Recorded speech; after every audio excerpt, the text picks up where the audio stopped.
volume warning, and also this might be super obvious, but spoilers!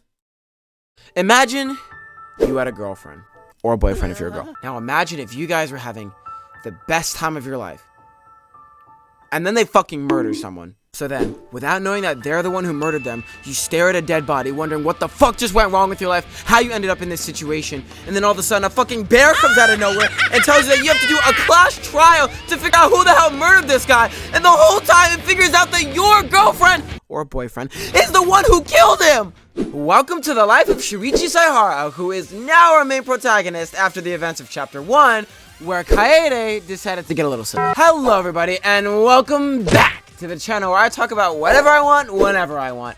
And today, we are talking about Danganronpa V3's very first chapter. Well, Trey, what happened in Chapter 1? Well, I'm so glad you asked. And you know what? That's what we're gonna do today. I'm gonna go through all of Chapter 1, talk about my thoughts, my opinions, the good and the bad, and most definitely the ugly. There is no ugly. This is one of the best chapters I've ever had. Danganronpa V3's first chapter has to be one of the best introductions to a video game I've ever seen.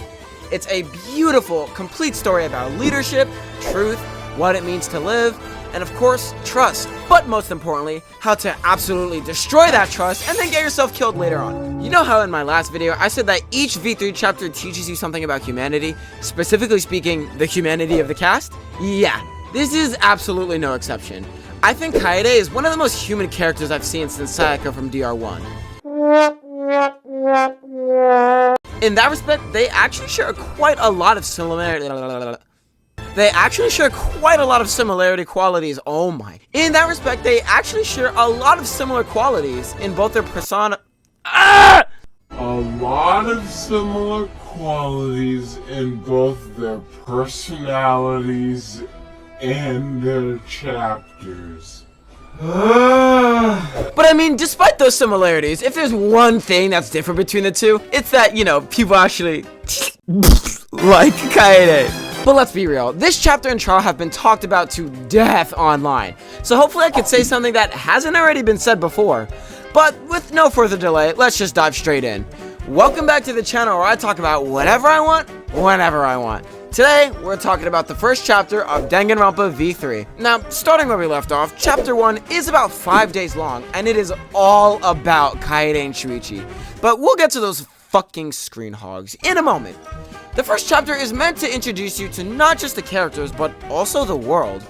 To start off, the place you'll be spending all your time embarking on a journey through this unfamiliar story and environment.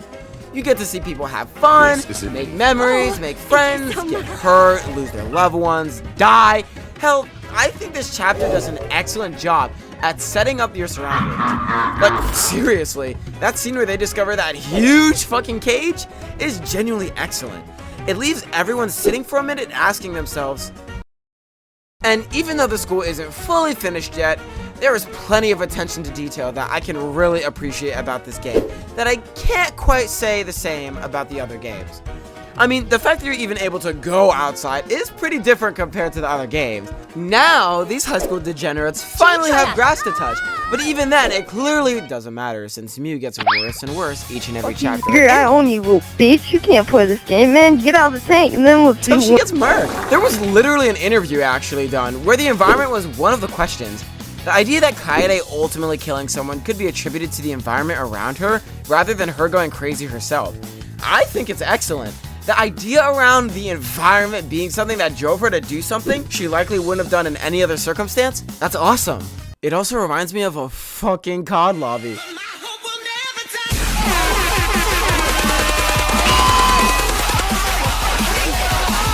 Rest in peace, Mew. You would have loved MLG.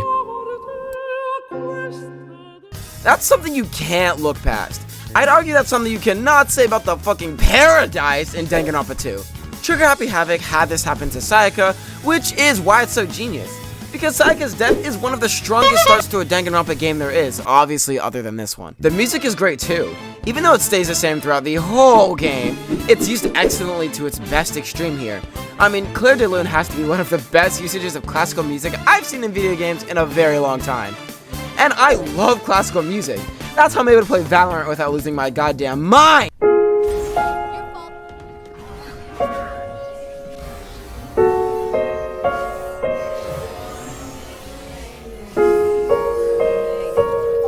For every moment, there's a song for it, only elevating the moment that much more. I'm super thankful Kaede being the ultimate pianist. She really puts it all together, despite, dying before we could hear any of her, stuff. And even besides the music, her and Shuichi as a group make every moment feel that much better. I mean, they literally do everything together. They eat together, drink together, hold hands together, pee together. It's genuinely amazing how they don't get tired of each other. From the first moment either of them walks out of the dorm, the other one is right there in the doorway. Even in moments before what they thought would be their death, they're together, alone. The bond they built throughout the prologue and first chapter is unmatched compared to any other game's first chapter. You could say Makoto and Sayaka built a strong bond, but honestly, I'd argue no. Makoto and Sayaka's bond was almost fake to a level. I'd say the focus of the chapter was less on their relationship and more on Makoto and how he realizes the dangers of blind trust, their relationship being an example of that. They really didn't share many intimate moments, nor did they cooperate on anything really. At the end of the day, it was really just Makoto constantly trying to get Sayaka to calm the fuck down after something insane happened. To me, it didn't feel like a real relationship beyond the exposition we were given about their past. The idea that you could make the argument about whether or not Sayaka's affection was genuine or not, in and of itself, is quite telling. Something that absolutely cannot be said for Kaede and Shuichi. Their relationship is undeniable. At the start of Chapter 1, Monokuma introduces the first blood perk, and immediately, Kaede and Shuichi get to work. They don't fuck around because with no hesitation, Shuichi uses his honestly insane detective skills to figure out if there's a fucking mastermind and a possible traitor.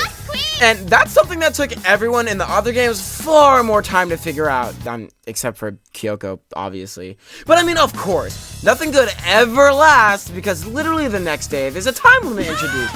So now we have to find a way to end the entire goddamn killing game in 3 days. And I mean, as you'd expect, everyone is mortified because what the fuck do you mean I have 3 days to live? I genuinely lose my mind.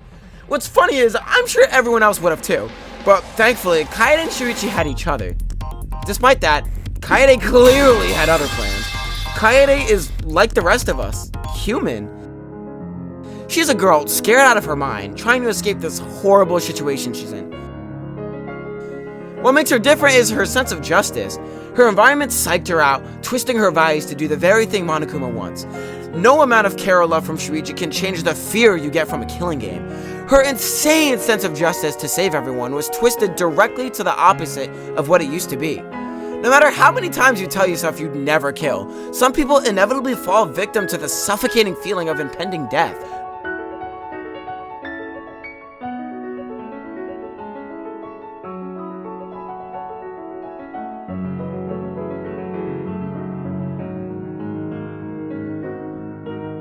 But most of all, of everything this chapter shows us, where it's truly at is without a doubt, I'm sure you're expecting, the trial.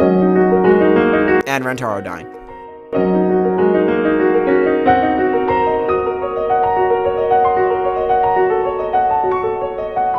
Kaede is an emotional, overpositive leader who struggles when things don't go her way. Stuck in an emotionally charged situation like a killing game, twisted her values to make her the worst person she could be. And even though she's not literally a murderer, she basically is.